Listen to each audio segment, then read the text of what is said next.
Ikaw classmate jet meg? Owan. Classmate ikaw class. Ano bang ko dapat dito? Tapos kami dalawa Man. Kung nag-exam. Dalawa na kami upod. Kag isa ka taga Dumalan.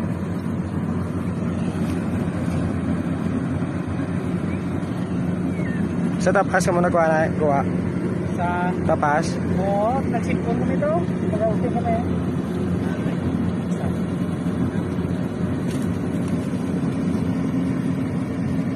Ginawa rin sa mga to dyan sa balayo. Oo, linda-linda ka dyan eh. Nawasak na daw ko na. Tingnan ulan daan. Pero yung sa sugat to kan. Magulit na yung bala. Oo. Ito lang sa buwan. Sugat ko na magulo. Yung motor ka lang? Oo.